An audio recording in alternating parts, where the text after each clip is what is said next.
And this is key, because you don't just humanize by saying, okay, well, I'll make him more human by making him love cats. I mean, you can do that. That might be a strength, but that's not the only way that you humanize someone who is actually a bad person. Hi everyone, welcome back. Today I want to talk about writing a great villain who is also your story's main character. Now, I have an entire workshop on writing villains and antagonists, which I will link below. So if you are interested in that, take a look at it. It's got all of the class notes. It has a great workbook that goes with it, and it has a very extensive annotated list of great villains in literature and film. And why I think they're good. So if you're at all interested in villains, that's one of my really popular workshops, so I think you'll enjoy it. So I will link it below. But today, for us, great villains who are main characters. This is a unique challenge because you have to write someone. I don't want to say that the readers or the viewers are necessarily rooting for said villain, but there has to be something that the readers or the viewers are interested in and engaged in and sort of like about this person in some way to want to follow them. There has to be something there that makes us identify him as the person we really want to follow, even if we recognize they're a terrible person. So you're doing this interesting balance of making this person clearly a villain and clearly not someone who's good, but then also making them someone who is terrible and a villain. So it's a difficult balance. A few examples of this would be Humpert Humpert in Lolita, he is a pedophile. So need I say more? He's a pedophile, and so he's in love with this girl and does numerous things to get her. Macbeth, Shakespeare's Macbeth, is a villain who is the main character, and he is far more nuanced because of his contrition and because of his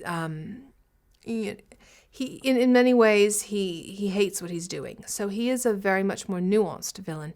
And then a more recent example would be Dexter. This kind of serial killer, but he's doing it in a way that he thinks is sort of vigilante justice.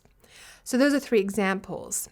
But I want to just run through, I think it's about 5 things that you really want to make sure that you do when you try to write a villain who is the main character, which can be a very fun thing to do, but it's a challenge. The first thing is that you need to get a solid handle on the character arc of this person. Is this someone who is going to get better, meaning become less villainous? Are they going to become more villainous over the course of the story? Are they going to really stay the same? You really need to get a sense of that arc. It's going to be extraordinarily important. It always is, but in your case, quite important because, the reader wants to, if they get better, then that gives the reader something unique to hold on to and like about that character in a different way. And so you definitely want to handle and get that character arc down. You also want to, when you're designing them, have a mix of good and bad character traits. So, and this might seem obvious, but you're going to want to be very strategic about these. So working through the values and the beliefs, working through the flaws, working through the strengths is really going to help you. But obviously we need traits that are not good. This is a villain. We need those traits.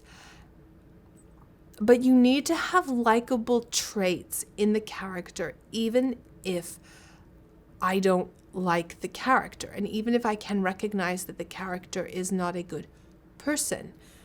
We need to have some likable traits. We can say, yes, I know you're terrible, but you are very, very funny.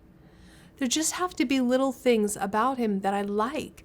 If there aren't, I'm just not going to follow along. So you need a blend of both, but you need to be very strategic on how you do this to make sure that you're choosing traits that don't make me no longer see him as a villain, because then you've shifted the story. So I really have to recognize the depravity of this person while also appreciating things about that person. Next, values and beliefs. These are going to be critical, very critical. They're always, again, critical. They're the bedrock of your character. But the values and beliefs for the villain are going to be particularly important for you because, and this ties into the next thing that I want to say, but it's, why are they bad? I mean, why are they bad? And that's not necessarily something you have to answer about every villain you write. But if they're the main character, having seeds of why they are the way that they are matters. It makes a difference. And so you're going to have a more fleshed out three-dimensional character, which means better understanding the past, better understanding their motives, their motivations. So knowing what your villain main character values and what he believes about his values is going to really influence all of his decisions, and we will see as the reader or the viewer the logic for why he behaves the way that he does. And that's so important in humanizing him and bringing him to life. And this is key, because you don't just humanize by saying, okay, well, I'll make him more human by making him love cats. I mean, you can do that. That might be a strength, but that's not the only way that you humanize someone who is actually a bad person. You humanize them by showing me the logic of how they see their behaviors. I might look at their behaviors and say, this is a bad person. He looks at his behaviors and says, I'm completely justified. What are those values and those beliefs? That is going to dictate that, which is going to make that character far more realistic. And we might say, I totally disagree with you. I think you're completely wrong on this, but I do actually understand how you got where you are. Which brings me to backstory. You want to think about the backstory of this character. Why, again, to what I was saying, does he see the world the way that he does? What happened in his past that makes him see the world as he does now? Now, you might not include all of that backstory in your work, your film, your novel. You might just include a little bit of it. Lolita just touches on it. I mean, it's a paragraph at best. It's a few sentences in a paragraph. And that's all we get. And that's fine. It doesn't have to be a lot. But you as the author, to have an understanding of that backstory will help you better know the character and better write them. Maybe they've always been bad. Maybe they've always been this way. But maybe something happened when they were 6 that made them this way. So you want to have an understanding of what that is. And then the last thing I want to say is, one of the ways that will really help you write this is to juxtapose your main character villain with other people who the readers dislike more or like less. So when you put them next to other people, and so for example, in the case of Lolita, Humpert, pedophile, there's another pedophile in the book who is even weirder, who we like even less. And so it, just comparatively speaking, we can go, well, I don't like Humpert, but he's better than this person, you know?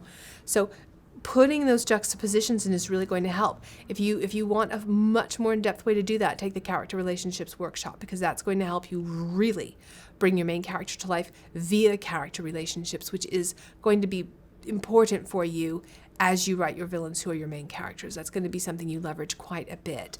So these are just some pieces of advice to keep in mind when you're doing that. It's a very fun thing to do, but it is a unique challenge. So I hope this is helpful. If it is, there's a villains workshop, and then there is my whole series on character development, all of those workshops, all of which will help you. I will link them all below. Take a look at them. I hope they are a help. I hope this video was a help. I hope you are doing well, and I wish you very well with your writing.